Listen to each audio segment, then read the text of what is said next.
rentre dans le cadre de la recherche des solutions durables en vue d'assurer une cohabitation pacifique entre les communautés dans le cadre du vivre ensemble. Vous allez suivre également dans ce journal, placé sous le haut patronage du chef de l'État congolais, président en exercice de la CEAC.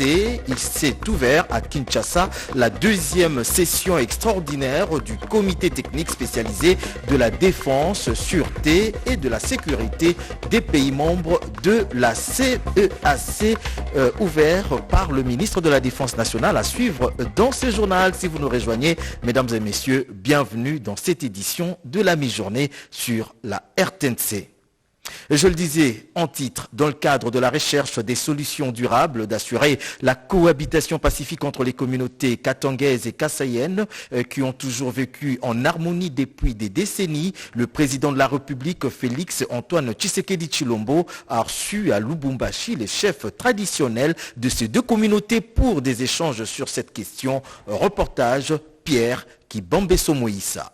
Les deux communautés du Grand Katanga et du Grand Kassai étaient réunies tour à tour autour du président de la République Félix Antoine Tshisekedi Tshilombo. Les autorités traditionnelles de l'espace Grand Katanga ont présenté au chef de l'État leurs doléances relatives au comportement de quelques-uns de membres de la communauté du Kassai qui se caractérisent par les refus d'intégration et le non-respect des us et coutumes locaux, indique le président des autorités traditionnelles du Grand Katanga, le chef Sakundundu, au sortir de cette entrevue. Et quand il y a des problèmes dans toutes les sociétés humaines, le problème ne manque jamais. Dans toutes les maisons, le problème ne manque jamais. Mais quand il y a des problèmes, il faut se mettre autour d'une table pour régler à l'amiable. Nous vivons avec beaucoup de communautés ici, dans cette province. Alors c'est comme ça que nous avons l'autorité suprême à penser à nous associer à cette table ronde pour que nous puissions aussi apporter quelque chose, que nous puissions aussi donner nos conseils à nos enfants, parce que le brebis galaise ne manque pas dans toute la maison. Nous n'allons pas dire que c'est le problème de tous les Kassaïens. Non. Il y a certains compatriotes qui se comportent très bien, mais il y a d'autres qui refusent de s'intégrer. Et ce que nous nous demandons en tant qu'autorité traditionnelle, c'est l'intégration et le respect des us et coutumes.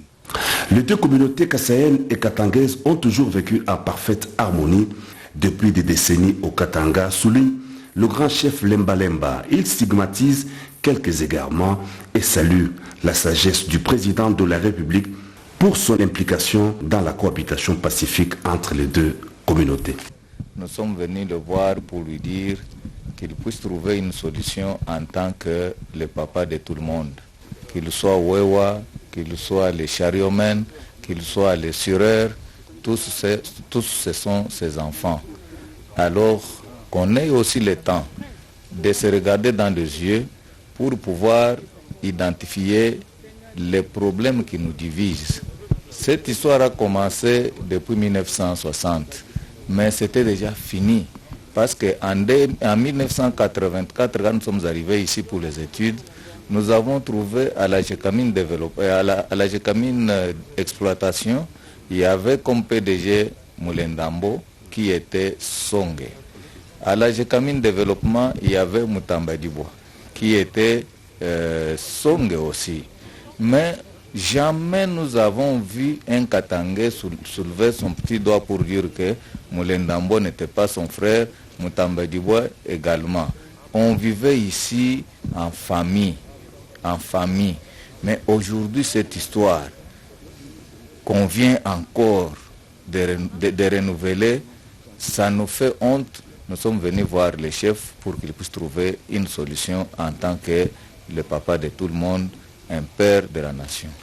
Un homme d'État et surtout un bon parent, il a dit qu'il va s'en occuper, il va s'intéresser et il va faire tout, par tous les moyens, utiliser tous les voies de droit pour que chacun de nous puisse savoir que personne, nul n'est au-dessus de la loi. Et restons toujours à Lubumbashi, où le chef de l'État Félix Antoine Tshisekedi Tshilombo a présidé une réunion du Conseil provincial de sécurité. Le président a recommandé au Conseil provincial d'assurer la paix, la sécurité à tous les citoyens. Encore une fois, retrouvons Pierre Kibambe, Somo Issa. Présidé à Lubumbashi par le chef de l'État, Félix Antoine Tshisekedi Tshilombo, la réunion du Conseil provincial de sécurité a connu la participation du Premier ministre Jean-Michel Samalukonde, du vice-premier ministre, ministre de l'Intérieur Daniel Asselo et du gouverneur du Haut-Katanga Jacques Kabula Katwe. La paix et la sécurité de tous les habitants de toutes les communautés vivant dans le Haut-Katanga et la recommandation du président de la République au Conseil provincial de sécurité. C'est principalement au vu de tout ce que nous apprenons qui a fait que le Premier ministre ait conduit une délégation gouvernementale depuis le jeudi passé, et c'est par rapport à des tensions alimentées dans cette ville. Le président de la République est venu non seulement s'entretenir avec toutes les autorités politico-administratives, mais également toute la communauté des renseignements, c'est-à-dire l'armée, la police, l'ANER, la DGM, tous ces services-là qui doivent contribuer à leur manière à sécuriser tout le monde, à faire respecter la paix, les droits reconnus à tout citoyen congolais. Voilà pourquoi le chef de l'État est venu et a pu faire cette réunion ici qui s'est bien déroulée. Le savoir-vivre ensemble dans le respect des uns et des autres pour une cohabitation pacifique est la grande recommandation à tous les citoyens. Et les bases de la réalisation du projet commun de fabrication des batteries électriques seront jetées ce vendredi à Lusaka en Zambie, où le chef de l'État Félix Antoine Tshisekedi Tshilombo est attendu cet après-midi en visite de travail. De cet événement, une délégation de la présidence de la RDC porteuse d'un message du chef de l'État congolais à son homologue zambien a été reçue hier tard dans la soirée au palais présidentiel State House. Regardez.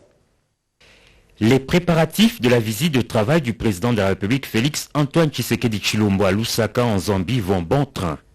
Porteur d'un message du chef de l'État congolais auprès de son homologue zambien, le mandataire spécial Serge Chibangu, accompagné de Madame l'ambassadeur sortant de la RDC auprès de la Zambie, du conseil principal en charge de la diplomatie ainsi que du directeur adjoint de la cellule de communication présidentielle, ont été reçus par le président de la République de Zambie, Hichilema Hakainde, au palais présidentiel. Au cours de cette audience, il a été question de la signature des accords bilatéraux entre les deux pays portant sur la mise en œuvre d'usines qui fabriqueront les batteries pour les voitures du futur. Des accords dits historiques et qui seront formalisés ce vendredi à Lusaka lors d'un tête-à-tête entre Hichilema Hakainde et Félix Antoine Tshisekedi Tshilombo, tel que le précise le conseil principal du chef de l'État au collège de la diplomatie. Avec la diplomatie du développement que prône le chef de l'État, dans ce contexte-là qu'il vient pour renforcer le partenariat et la coopération entre nos deux pays, le bilatéral surtout. Il s'agit d'utiliser les richesses que nous avons de part et d'autre en Zambie et au Congo, et donc les potentialités doivent être exploitées. Alors nos deux présidents ont vu, avant nous, avant beaucoup d'autres pays, ils sentent que nous devons être des leaders, des précurseurs, des pionniers en cette matière des énergies renouvelables. Et vous savez, le futur en matière automobile, c'est les voitures électriques. Et donc, il faut des batteries électriques. Or, nous, on a ces potentialités-là. Considérant que la République démocratique du Congo et la Zambie, État limitrophe, possèdent plus de 70% des réserves mondiales de cobalt et de lithium, minerais, qui rentrent dans la fabrication des véhicules électriques, il est ainsi indispensable que les deux États harmonisent leur politique et stratégie de développement. Le Sénat a procédé hier à l'adoption de 2 projets de loi. Le premier sur la ratification de la Convention des transfèrements des personnes condamnées entre la Belgique et la RDC et le second sur l'entraide judiciaire entre les 2 pays. C'était au cours de la plénière présidée hier par le président du Sénat, Modeste Bahati Lukwebo. Reportage Sandra Nyangui. Le Sénat vote ce projet de loi. Je signale que les 2 projets de loi seront transmis à son Excellence, Monsieur le Président de la République, pour promulgation. Le débat était houleux à la Chambre haute du Parlement ce jeudi avant le vote de ces 2 projets de loi déjà votés en première lecture par la Chambre basse du Parlement. Il s'agit du projet de loi autorisant la ratification de la Convention de transfèrement des personnes condamnées entre la Belgique et la RDC, ainsi que le projet de loi portant ratification de la Convention d'entraide judiciaire entre Bruxelles et Kinshasa. C'est le vice-ministre de la Justice et garde de Sceaux, Amatobe Bayoubassiré, qui a présenté ces 2 conventions qui ont été adoptées et votées par la plénière, présidée par le speaker du Sénat, Modeste Bahati Lukwebo. Peu avant, le représentant du gouvernement a répondu aux différentes préoccupations soulevées par les élus des élus au cours du débat général sur ces 2 projets de loi. Préoccupations qui ont essentiellement gravité autour de la crainte d'évasion des personnes condamnées, les conditions de vie dans les prisons, les respects des droits de l'homme, les infrastructures carcérales et la nature du jugement. L'opportunité et l'intérêt pour la République démocratique du Congo répond à la question de la compétence universelle de la Belgique qui pouvait se permettre d'arrêter et condamner un citoyen congolais partout où il se trouve. Cette convention viendra réduire la compétence universelle de la Belgique, dans la mesure où désormais, pour poursuivre, il faut obtenir l'accord de la RDC pour les infractions qui relèvent de la compétence des autorités judiciaires congolaises et c'est conformément aux dispositions de l'article 1er de la Convention d'entraide judiciaire. En plus, la RDC pourra désormais poursuivre ceux qui auront commis sur notre territoire les infractions telles que le blanchiment des capitaux, le trafic d'organes, le trafic des enfants et qui se seraient retranchés en Belgique. Toutefois, il faut noter que le transfèrement des personnes condamnées dans leur pays d'origine n'est pas automatique. Celui-ci ne peut s'effectuer qu'à la demande de la personne condamnée elle-même. Et le pays à qui la requête est adressée peut, en toute souveraineté, examiner pour autoriser ou pas le transfèrement de tel ou tel autre cas, surtout en ce qui concerne, par exemple, les cas de violences sexuelles.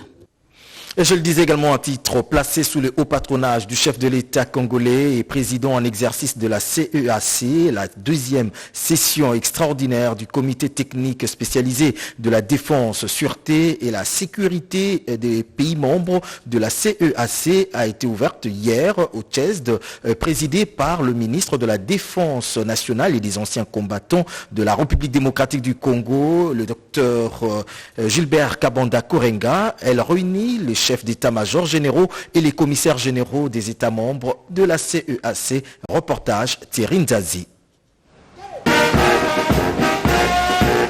C'est en présentiel que s'est tenue la 2e session extraordinaire du comité technique spécialisé sur la défense, la sûreté et la sécurité de la communauté économique des États d'Afrique centrale, CEAC, à Kinshasa, au Collège des hautes études de stratégie et de défense. Ces assises présidées par le docteur Gilbert Kabanda Korenga, ministre de la Défense nationale et des anciens combattants de la RDC. Hormis l'examen du rapport de la réunion des experts, plusieurs points étaient inscrits à l'ordre du jour, notamment la situation politique et sécuritaire en Afrique centrale, l'opérationnalisation du comité des sages de la CEAC, l'opérationnalisation et le renforcement de la FOMAC, ainsi que des autres instruments de mise en œuvre du COPAX. Enfin, l'arrimage de la FOMAC aux textes fondamentaux de la CEAC.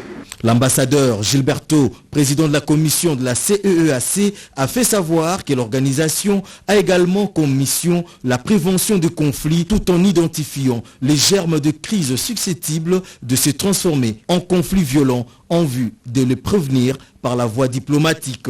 Les recommandations issues de travaux du segment de chef d'état-major des armées, des commandants en chef de la police, gendarmerie et hauts responsables des ministères des pays membres du Conseil de paix et de sécurité de l'Afrique centrale seront soumises aux instances supérieures du Comité du Conseil de paix et de sécurité de l'Afrique centrale, COPAX. L'actualisation de la cartographie opérationnelle pour les élections au cœur des échanges entre le président de la CENI, Denis Kadima, et le gouverneur du Sud Kivu, Théo Bidji, lors de sa récente mission dans cette partie du pays et toujours dans la province du Sud Kivu. Denis Kadima a eu une séance de travail avec le secrétaire exécutif provincial Macheche Gaudens et toute son équipe. Ils ont évoqué les questions liées aux échéances électorales de 2023. Reportage Tétis Samba. Au cours de cette audience avec le gouverneur de la province du Sud Kivu, Théo Kassi, le président de la commission électorale nationale indépendante, Denis Kadima Kazadi, a fait savoir qu'il y est allé pour s'enquérir de la situation générale de la province. Oui, nous sommes venus voir le gouverneur de province pour nous enquérir sur la situation générale de la province, parce que comme vous le savez, nous sommes en train d'entamer le travail de l'actualisation de la cartographie opérationnelle pour les élections, afin de pouvoir nous assurer que les électeurs ne sont pas trop éloignés des centres d'inscription. Mais tout cela, il y a des problèmes de sécurité qui se posent, et pour bien m'informer, je ne pouvais que venir voir le premier citoyen de la province, et nous avons eu de bons entretiens par rapport à ça. Et peu avant, Denis Kadima Kazadi a eu une séance de travail avec les démembrements de la CENI de cette province au sein du secrétariat exécutif provincial. Plusieurs sujets ont été évoqués, notamment la sécurité durant les opérations électorales. S'agissant de la nouvelle vision portée par son équipe, le numéro 1 de la centrale électorale reconnaît qu'au sein de la CENI, le personnel est très qualifié, car lui et son équipe placent les ressources humaines au centre de son action pour offrir aux Congolais des élections de qualité en 2023 et reflétant la volonté des électeurs. Denis Kadima Kazadi a dit démarrer un processus de rebranding qui consiste à redorer l'image de l'institution par une gestion parcimonieuse des ressources. Et pour terminer, en ce qui concerne le recrutement des personnels temporaires, Denis Kadima Kazadi a insisté sur la parité homme-femme et a rappelé la vision contenue dans le plan stratégique de la CENI, qui est une CENI de standard mondial qui imprime une culture démocratique pérenne en République démocratique du Congo.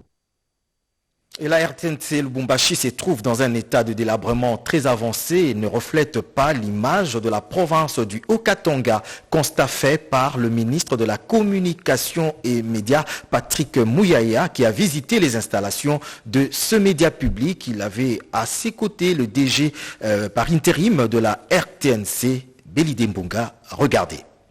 La voix du peuple dans un bâtiment qui crie à sa modernisation du haut de si plus ou moins 32 ans depuis son occupation par la RTNC Lubumbashi.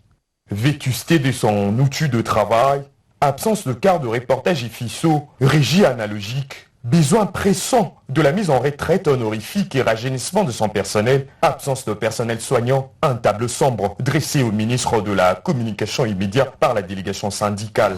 On dirait que nous avons été abandonnés. La visite du porte-parole du gouvernement permet à la tutelle de vivre le quotidien de la RTNC Lubumbashi. Nous savons tous que les personnels dédiés à la télévision publique font un travail considérable dans des conditions qui sont difficiles. J'étais au courant de leurs conditions, mais je tenais à palper des visus et j'ai vu que je suis encore une fois de plus interpellé pour voir dans quelle mesure on pourra donner la réponse. Pour le ministre Patrick Mouyaya Katembwe, un plan de modernisation de la RTNC dans l'ensemble du territoire a été déjà entamé il y a quelques jours à Kinshasa. Vous avez vu qu'il y a quelques jours, le Premier ministre chef du gouvernement s'est déplacé pour la RTNC pour donner ces coups d'envoi à ces programmes de modernisation que nous avons commencé par le changement de l'identité. Eh bien, il y a un volet technique qui est en cours et ces volets techniques concernent aussi, heureusement, la station provinciale du Haut-Katanga. Deuxième station après celle de Kinshasa en termes de personnel et bâtiments, la RTNC Lubumbashi dans le Haut-Katanga attend impatiemment la réalisation du nouveau narratif du ministre de la Communication et Médias, porte-parole du gouvernement. Et puis, cette question, comment protéger les œuvres d'art ayant une grande valeur? Pour ce faire, des agents de sécurité ont été formés sur la protection de biens culturels, nous dit Guy Blaise Kitiki dans ce reportage. Le patrimoine culturel congolais doit être identifié et protégé à tout prix, même en période de conflits armés. Ainsi, le gouvernement américain et congolais se tiennent main dans la main pour cela. L'appui de l'ambassade des États-Unis en République démocratique du Congo dans le renforcement des capacités des acteurs de protection est d'une importance capitale. Au total, 25 personnes ont suivi une formation en présentiel et virtuel dont la police nationale congolaise, la Direction générale d'immigration, la DGDA et du comité consultatif national. Son coordonnateur, le professeur Joël Ipara, a fixé les objectifs. Il est important que l'on forme pour que les acteurs au quotidien de la Direction générale d'immigration, de la DGDA, de la police nationale congolaise, soient à même d'endiguer le trafic illicite des biens culturels en République démocratique du Congo. Représentant l'ambassadeur amer, Madame Megan Kone, a rassuré le gouvernement congolais quant à la collaboration, surtout en matière de paix. Ces biens culturels représentent le peuple du Congo. C'est pour cette raison que c'est très important pour nous de travailler avec le ministère de la Culture, la CCN, avec la police nationale. Nous pouvons travailler ensemble et faire avancer la protection et la sauvegarde de ces éléments. Le gouvernement congolais, par la bouche du directeur du cabinet de Madame la ministre, le professeur Joseph Ibongo, s'engage à ne ménager aucun effort pour protéger le bien culturel de la République démocratique du Congo. Une approche participative quant à la protection des biens culturels dans notre pays. La protection des biens culturels n'est pas le seul apanage du seul ministère de la Culture et des Arts. En présence du commissaire général adjoint de la PNC et d'autres officiels, les participants ont reçu leur brevet, un moment aussi important et fort qui a marqué la fin de la formation.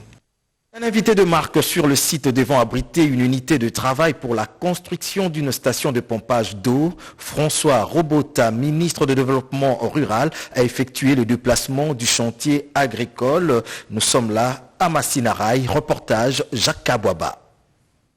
Ici, à Masinaray, ville-province Kinshasa, sera érigée une station de pompage d'eau pour irriguer les chantiers agricoles.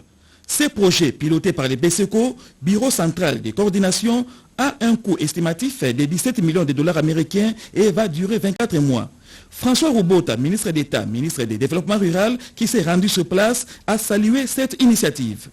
Les perturbations climatiques qui ont eu lieu n'ont pas tellement permis de continuer les travaux tels que nous les avions laissés lors de la dernière visite quand nous sommes allés jusqu'à plusieurs kilomètres où les digues étaient déjà tracées. C'est un projet qui date de très longtemps, bien entendu. Il a connu beaucoup de difficultés.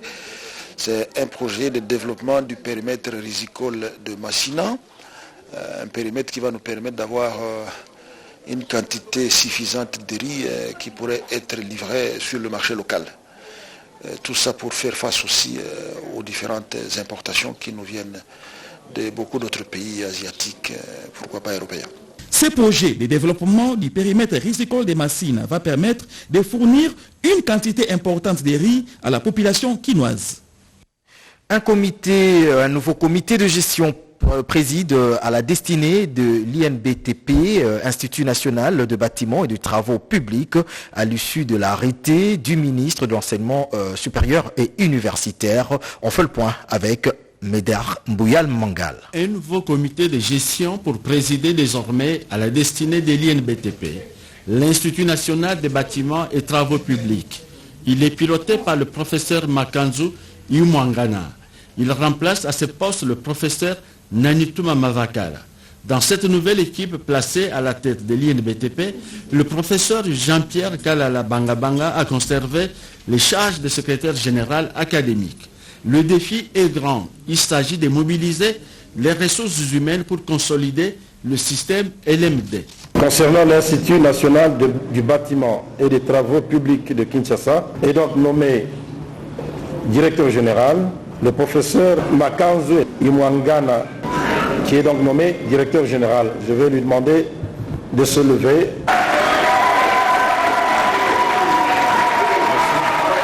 L'Institut national des bâtiments et travaux publics est une institution pilote pour la formation en système LMD. La guerre Ukraine-Russie va plonger le monde dans une carence de farine de blé. En RDC, l'université de Kinshasa, UNIKIN, à travers son laboratoire de biologie à la faculté des sciences, s'active pour apporter la solution avec la farine de manioc. Reportage Rodé Panda.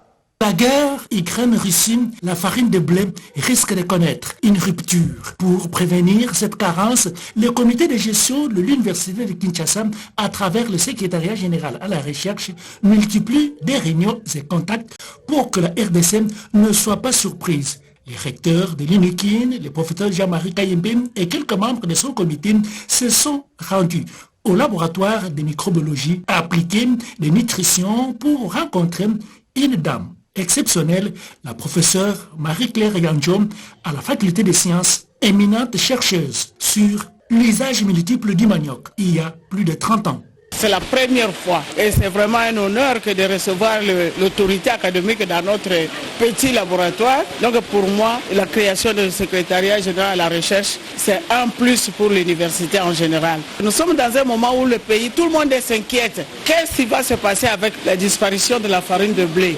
Et pourtant la solution est à la portée au pied du recteur. Aujourd'hui, je peux dire devant les recteurs que la RDC va gagner avec notre contribution. Le secrétaire général à la recherche, le professeur Dr Antoine Chimpi, a réagi en ces termes. Quand il nous montre les richesses du manioc, et on en a le fruit. Voyez-vous, c'est l'essence même de l'université, apporter des solutions à notre communauté. Une importante mise au point a été faite par les recteurs de l'UNIKIN. Elle nous a dit que la solution pour la farine, le manioc, elle est sous le pied du recteur. Soyez sûr d'une chose, le recteur de l'UNIKIN n'écrasera pas cette solution. Il est temps pour les décideurs de la RDC de mettre l'UNIKIN à l'épreuve pour des résultats et réalisations escomptés. Ainsi, l'UNIKIN pourra se confirmer en tant qu'université solution. Et parlons cours constitutionnel avec cet entendement de l'article 21 de la Constitution qui a été donné par cette cour. Elle siégeait en matière d'interprétation suite à la requête du président de l'Assemblée provinciale de Kinshasa sur un probable conflit de loi électorale et portant compétence de juridiction de l'ordre administratif. On fait le point avec Edith Chala.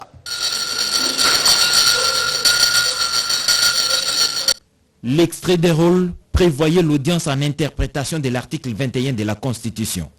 Une requête introduite par le président de l'Assemblée provinciale de Kinshasa, Godem Poi. Le président de la Cour constitutionnelle et président de la composition Dieudonné Kaloubadibois a rendu la décision de la Cour après s'être déclarée compétente et jugée recevable à la requête.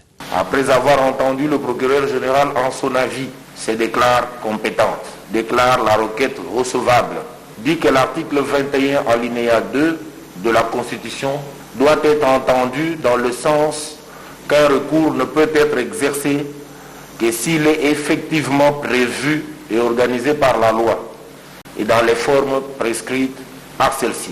Dit par conséquent pour droit qu'en vertu de l'article 21 de la Constitution, aucun recours contre une décision rendue par les juridictions compétentes prévu à l'article 27 de la loi dite électorale n'est admis en matière de contentieux de candidature. Dans sa compétence d'interprétation de la Constitution, la Cour constitutionnelle participe à l'enracinement de la démocratie et la consolidation de l'état de droit.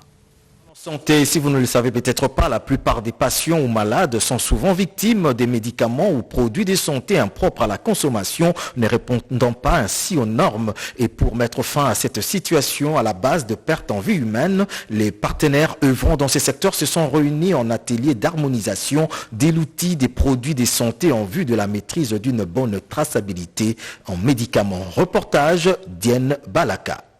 Le programme national d'approvisionnement en médicaments, PENAM, a réuni les différents acteurs intervenant dans le secteur de production de médicaments en atelier pour examiner les outils de la traçabilité de médicaments et d'autres produits de santé. Tous les partenaires présents à cet atelier sur l'harmonisation des outils ont reconnu que le médicament est un élément important dans le système sanitaire qui demande ou nécessite beaucoup de sévérité, surtout dans la gestion et la qualité. L'atelier que nous avons organisé aujourd'hui est un atelier au cours duquel nous avons planché sur un outil qui nous permet de faire ce que nous appelons la traçabilité de médicaments, d'évaluer la qualité de la gestion, mais également d'évaluer la qualité de transactions. Ce projet financé par l'Organisation des Nations Unies pour la population, l'UNFPA, a également permis la maîtrise de la traçabilité de médicaments, l'évaluation de la qualité de la gestion et également la qualité de la transaction. Que nous puissions améliorer la qualité des données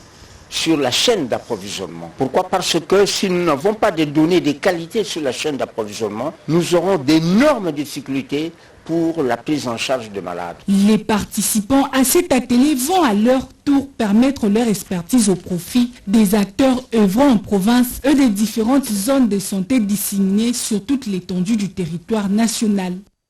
D'un atelier à un autre, celui-ci nous parle de renforcement des capacités qui a été organisé par la sous-délégation du HCR Aru du 26 au 27 avril dernier au profit des autorités politico-administratives du Haut-Tuélé à Isiro sur la protection internationale et le cadre légal au niveau national. Reportage.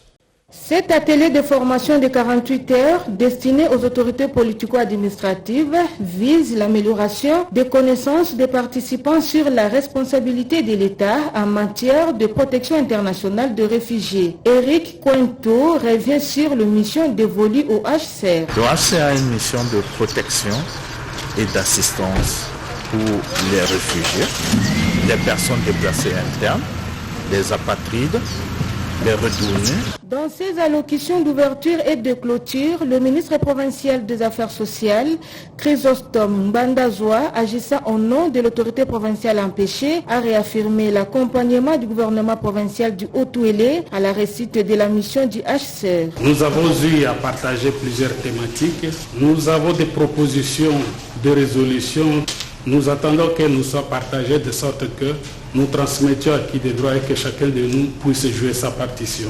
Sentiment de satisfaction pour l'honorable Médard Liki de Faradj. Les impressions sont bonnes et ça prouve à suffisance que la population de territoire de Faradj effectivement a à son temps ou encore a bien accueilli le réfugié sud-soudanais. Mais aujourd'hui, c'était aussi une manière pour le HCR de vendre ce qu'il est en train de faire dans le territoire de Faradj. Une photo de famille a immortalisé cet atelier qui s'est déroulé dans une ambiance bon enfant.